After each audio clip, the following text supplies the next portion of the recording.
ప్రభు నామానికే మహిమ కలుగును గాక. కూడి వచ్చిన మీ అందరికీ, కర్మల ఆత్మీయ సహవాస సంఘ విశ్వాసులందరికీ మన ప్రభువును ఆయన ప్రియ కుమారుడునైన యేసుక్రీస్తు వారి శ్రేష్టమైన నామంలో శుభములు మరియు అందరికీ వందనాలండి. దానియేలు గ్రంథం 5వ అధ్యాయాన్ని మనం ధ్యానం చేసుకుంటున్నాం. దానియేలు గ్రంథం 5వ అధ్యాయం. ఇందులో ముఖ్యమైన అంశం ఏంటంటే బెల్షజరు చేసిన విందు, అలాగే బబులోను యొక్క పతనం. ఈ రెండు విషయాలు మనం చూడవచ్చు. బెల్షజరు విందు చేసి యెరూషలేము దేవాలయంలో నుండి తన తండ్రి అయిన నెబుకద్నెజరు తీసుకొచ్చినటువంటి బంగారు ఉపకరణాలను తెప్పించి అందులో ద్రాక్షారసం పోసి త్రాగుచు దేవతలను స్తుతిస్తూ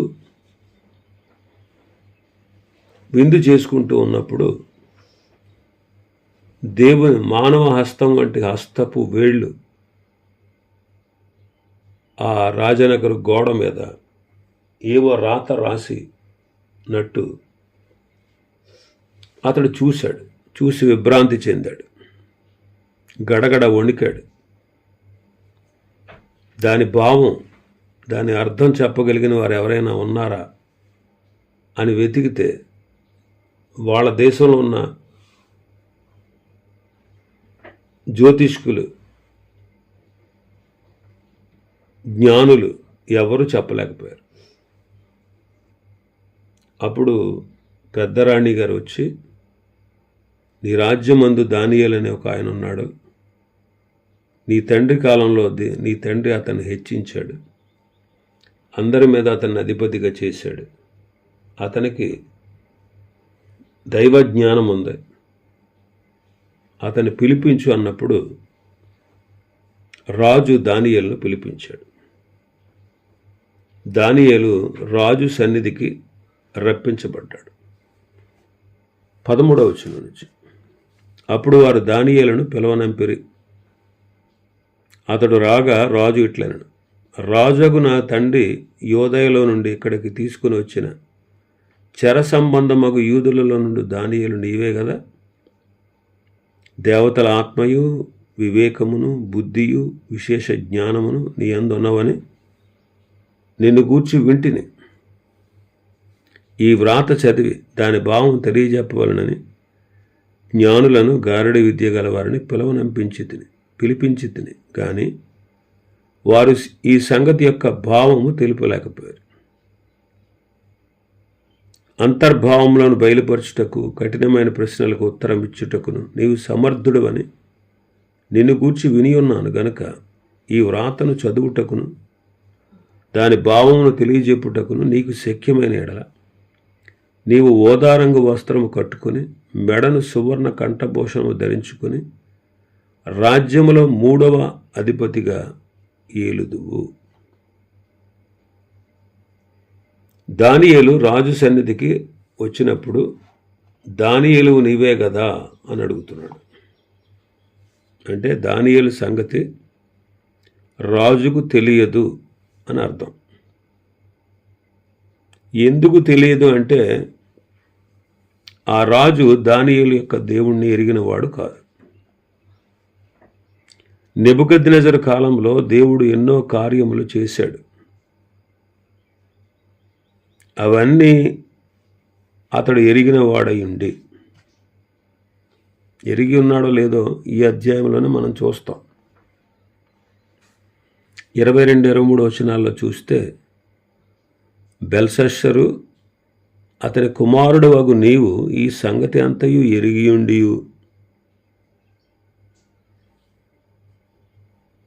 ఏ సంగతి? నెబుకద్నెజరు అతిశయించి బలాత్కారం చేయుటకు అతని హృదయాన్ని కఠినం చేసుకుని దేవునికి విరుద్ధంగా నడిచినప్పుడు అతని ప్రభుత్వాన్ని అతని దగ్గర నుంచి తీసివేసి అతని ఘనతను పోగొట్టాడు. అతడు మానవుల యొద్ద నుండి తరమబడి పశువు వంటి మనస్సు గలవాడయ్యాడు. అడవి గాడిదల మధ్య నివసించాడు. పశువుల వలె గడ్డి మేశాడు. ఆకాశపు మంచు చేత తడిచి ఉన్నాడు. ఆ సంగతి అంతా బెల్షెజరుకి తెలుసు. అది ఎరిగి ఉన్నవాడు అంటున్నాడు. ఎరిగి ఉన్నాడు. కానీ అతడు దేవుని నమ్మక విగ్రహారాధకుడై ఉన్నాడు. కనుకనే దానియేలును ఎరగడు. దానియేలును ఎరగడనమాట అతను.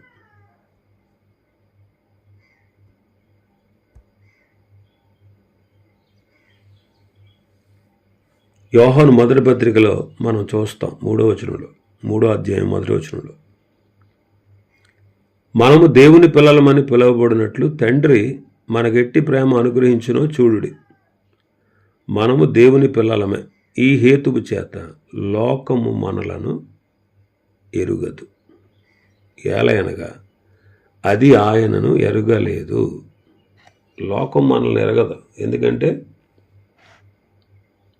లోకము దేవుని తెలుసుకోలేదు. కాబట్టి దానియేలు గూర్చి ఎరిగినవాడు కాదు. ఎందుకంటే దానియేలు దేవుణ్ణి ఎరగలేదు కనుక.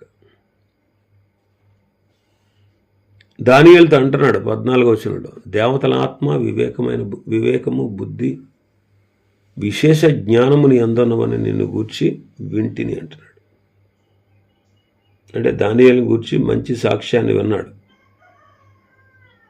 ఈనాడు మనలను గూర్చి లోకము ఎలాంటి సాక్ష్యము విన్నదో మనం పరీక్షించుకోవడం మంచిది. మంచి సాక్ష్యము గలవారుగా ఉండాలి. తిమోతి మంచి పేరు పొందినవాడు. తిమోతి మంచి పేరు పొందినవాడు. అపోస్తలుల కార్యం 16వ అధ్యాయంలో చూస్తాం. పౌలు దెర్బేకు లుస్త్రకు వచ్చినప్పుడు అక్కడ తిమోతి అని ఒక శిష్యుడు ఉండి, అపోస్తలుల కార్యములు 16:1-2 వచనాలు. అతడు విశ్వసించిన ఒక యూదురాలి కుమారుడు. అతని తండ్రి గ్రీసు దేశస్థుడు. అతడు లుస్త్రలోను ఈకొనియలోను ఉన్న సహోదరుల వలన మంచి పేరు పొందినవాడు. మంచి పేరు పొందినవాడు. ఇంకా మనం వెలుపటి వారి ఎడల మంచి సాక్ష్యము కలిగిన వారుగా ఉండాలి. సంఘ కాపురులు, అలాగే సంఘ విశ్వాసులు కూడా. అన్యుల మధ్య, మన సహోదరుల మధ్య మనం మంచి సాక్ష్యము గలవారుగా జీవించినప్పుడే ప్రభు కొరకు ప్రయోజనకరంగా మనం వాడబడగలం. 2వ అధ్యాయం 49వ వచనంలో దానియేలు హెచ్చింపబడి రాజు సన్నిధిలో ఉన్నాడు. దానియేలు గ్రంథం 2:49లో. ఇప్పుడు 5వ అధ్యాయం 13లో దానియేలు నీవేనా అని రాజు అడుగుతున్నాడు. అంటే నెబుకద్నెజరు చనిపోయిన తర్వాత దానియేలుకు పెద్ద ప్రాముఖ్యత లేదు అక్కడ అని తలంచవచ్చు. బెల్షెజరు కాలంలో దానియేలు షూషను పట్టణంలో ఉన్నట్టు 8వ అధ్యాయంలో మనం చదువుతాం. 8వ అధ్యాయంలో మనం చూడవచ్చు. 8వ అధ్యాయం 2-3 వచనాలు. నేను దర్శనము చూచున్నప్పుడు నేను ఏలాము ప్రదేశ సంబంధముకు షూషను పట్టణపు నగరులో ఉన్నాను. అంటే బెల్షెజరు ప్రభుత్వం చేస్తున్న కాలంలో దానియేలు గ్రంథం 8:1-2 వచనాలు చూడండి. రాజుకు బెల్షెజరు ప్రభుత్వపు 3వ సంవత్సరమందు దానియేలును నాకు మొదట కలిగిన దర్శనము గాక మరి ఒక దర్శనము కలిగాను. ఈ దర్శనమును చూచుచున్నప్పుడు నేను ఏలాము ప్రదేశ సంబంధముకు షూషనును పట్టణపు నగరులో ఉండగా దర్శనము నాకు కలిగాను. కాబట్టి బెల్షజరు జ్ఞానులందరినీ పిలిపించాడు, కానీ అది ఎవరు చదవలేకపోయారు. ఆ వ్రాత చదవడానికి, దాని భావం తెలియజేయడానికి ఎవ్వరూ లేరు. శక్యమైతే నీవు చెప్పగలిగితే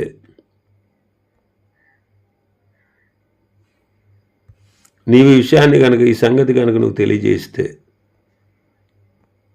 16వ వచనంలో ఏమన్నాడు? మెడను ఓదారంగు వస్త్రం కట్టుకొని, మెడను సువర్ణ కంఠభూషణం ధరించుకొని రాజ్యములో 3వ అధిపతిగా ఏళ్తామన్నాడు.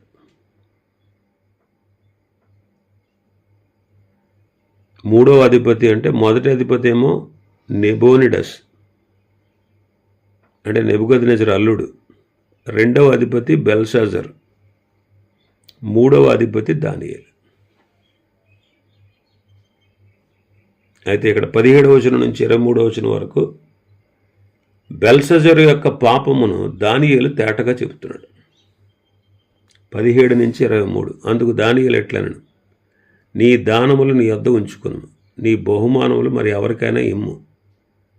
అయితే నేను ఈ రాతను చదివి దాని భావమును రాజుకు తెలియజెప్పేదను.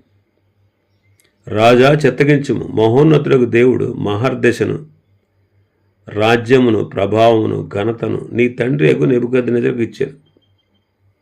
దేవుడు అతనికిట్టి మహర్దశ ఇచ్చినందునను తాను ఎవరిని చంపగోరినో వారిని చంపాను, ఎవరిని రక్షింపగోరినో వారిని రక్షించాను, ఎవరిని హెచ్చింపగోరినో వారిని హెచ్చించాను, ఎవరిని పడవేయగోరినో వారిని పడవేశాను. కాబట్టి సకల రాష్ట్రములు, జనులు, ఆయా భాషలు మాట్లాడేవారు అతనికి భయపడుచు అతని ఎదుట వణుకుచూ ఉండేది.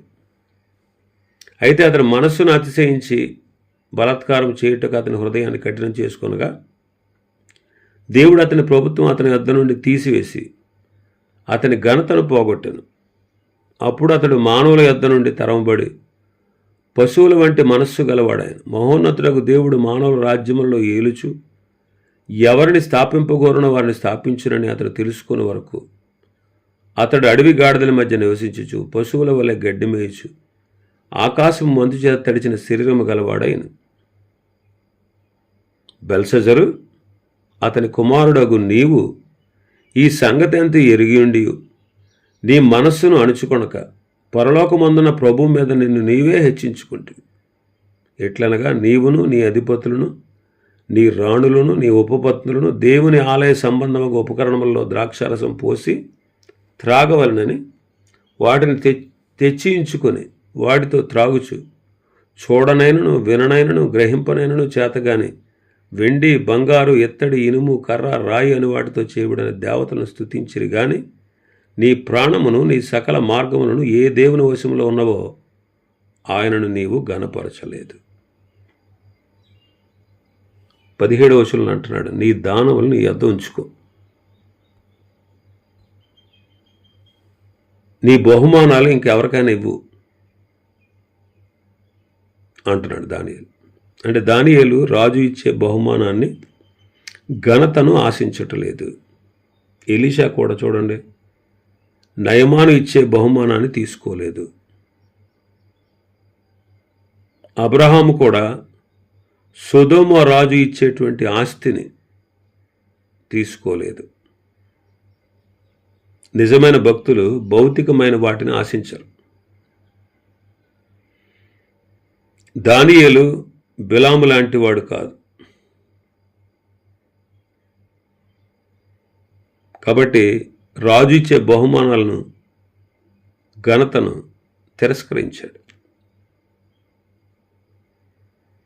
అయితే ఆ చేతి వ్రాతను, దాని భావాన్ని రాజునకు తెలియజేస్తాను అంటున్నాడు. అది చదివి దాని భావాన్ని చెప్పక ముందు బెల్షజరు యొక్క పాపాన్ని చెప్పి గద్దిస్తున్నాడు. దానియేలు వలె సత్యానికి ఉన్నటువంటి పవర్, ఆ పటుత్వం తగ్గించకుండా ధనికులకు, పేదలకు ఏకరీతిగా బోధించగలిగేటువంటి బోధకులు ప్రస్తుత కాలమందు మనకు అవసరమై ఉన్నారు. ఇక్కడ దానియేలు బెల్షాజరు మీద 3 నేరాలు మోపాడు. 1, దేవుడు బెల్షాజరుకు తెలివిని, జ్ఞానాన్ని ఇచ్చాడు.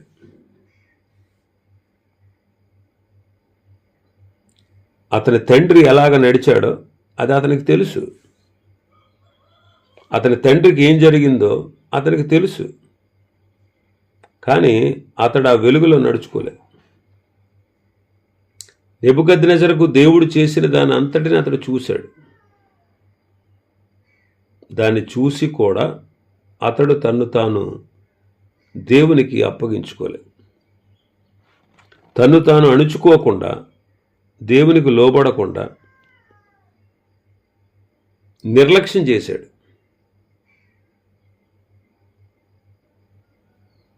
అందుకే దేవుడు అతని లెక్కలు తేల్చేశాడు. అలాగే దేవుడు మానవుల్ని కూడా లెక్క అడుగుతాడు. ఖచ్చితంగా మనం అందరం కూడా ఆయనకు లెక్క చెప్పవలసిన వారంగా ఉన్నాం. ఎందుకని? మనల్ని సృష్టించిన వాడు ఆయన, సమస్తము అనుగ్రహించిన వాడు ఆయన.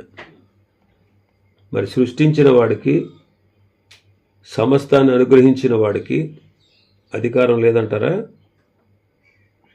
కాబట్టి ఖచ్చితంగా ప్రతి ఒక్కరిని ఆయన లెక్క అడుగుతాడు. నేను లెక్క చెప్పాల్సిన అవసరం లేదు అని బెర్రవీగితే ఇప్పుడు కాకపోయినా అంచె తీర్పు యందు, ధవళ సింహాసనపు తీర్పు యందు లెక్క చెప్పాలి. అరే, నేను లెక్క చెప్పవలసిన వాడుగా ఉన్నాను, నా దేవుడికి నేను లెక్క చెప్పాలి, ఆయన నన్ను సృష్టించిన సృష్టికర్త అని ఆయనకు లోబడితే ఆ తెప్పలు మనకు ఉండవు రేపొద్దుట. కానీ తన మనసు అణుచుకోకుండా పరలోకమందున ప్రభు మీద తన్ను తాను హెచ్చించుకున్నాడు. 2వది 23వ వచనంలో, నీవు నీ రాణులు, నీ ఉపపత్నులు,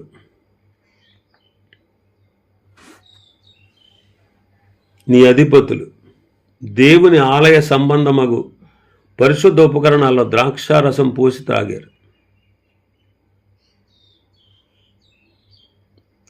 దేవుని ఆలయం పాత నిబంధనలో, క్రొత్త నిబంధనలో దేవుని యొక్క సంఘం.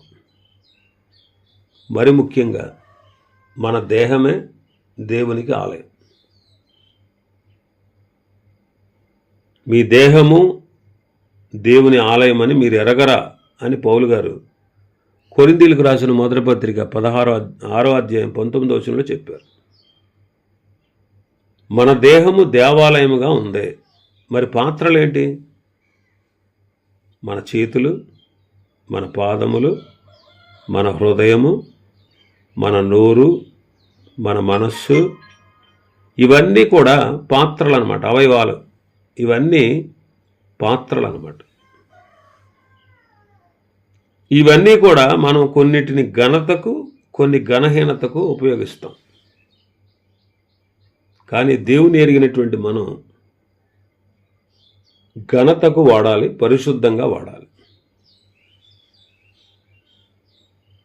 అందుకే తెస్సలోనికీయులకు రాసిన పత్రికలో 5వ అధ్యాయంలో పౌలు గారు అంటారు, సమాధానకర్తయగు దేవుడు మిమ్మును సంపూర్ణంగా పరిశుద్ధపరచును గాక, మీ ఆత్మ, జీవము, శరీరము మన ప్రభువైన యేసుక్రీస్తు రాకడ యందు నిందారహితముగాను సంపూర్ణముగాను అగునట్లు కాపాడును గాక. ఆత్మ, జీవము, శరీరము. శరీరం అంటే మన అవయవాలు. జీవము అంటే దేవునితో మనకున్నటువంటి సంబంధం. మన ఆత్మ, ఇవన్నీ కూడా ఆయన రాకడ యందు నిందారహితంగా సంపూర్ణంగా అగునట్లు ప్రభు కాపాడుతాడు. కాబట్టి మన ఆలోచనలు, మన తలంపులు, మన కోరికలు, మన పనులు, ఇవన్నీ కూడా పరిశుద్ధంగా ఉండాలి. మనం ఆత్మతో, సత్యముతో ప్రభువుని ఆరాధించాలి. ఎందుకంటే మనం విశ్వాసులు కాబట్టి మనలో విశ్వాసము నిరీక్షణ ఉంది కనుక మనం ఆత్మలో ప్రార్థిస్తూ స్తుతిస్తూ ప్రభువును కనపరచాలి. మరి పాపం జరిగేటువంటి ప్రదేశానికి మనం వెళ్ళామనుకోండి, మనలోకి పాపం తలంపులు వస్తాయి. కాబట్టి ఇప్పుడు బెల్షజర్ ఏం చేస్తున్నాడు? బెల్షజరు సమస్త ప్రవర్తన యందు దేవునికి వ్యతిరేకంగా నడిచాడు. దేవుని మందిర ఉపకరణాలు తెచ్చి తాను దేవతా సంబంధమగు స్తుతులతో నిండిన వాడై దేవుని అవమానపరిచాడు. మూడవది, దేవతలను పూజించి స్తుతించాడు.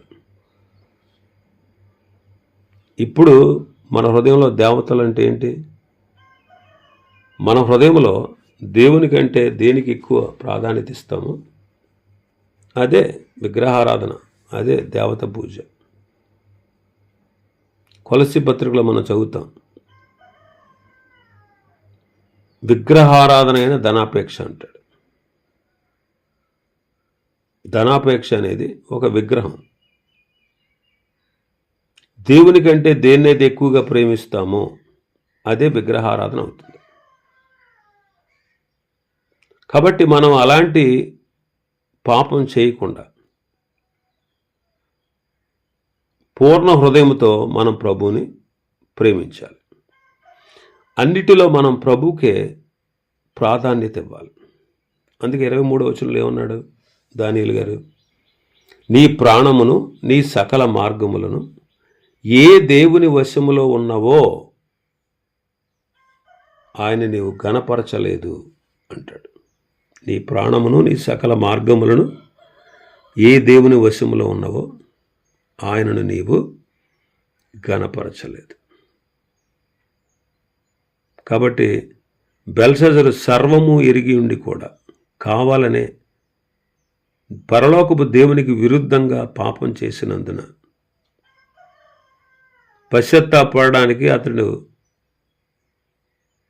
అతడు కనికరించబడుటకు దేవుడు అతనికి ఇంకా సమయం ఇవ్వలేదు. ఎందుకంటే అన్నీ తెలిసి ఉండి కూడా అలా చేశాడు.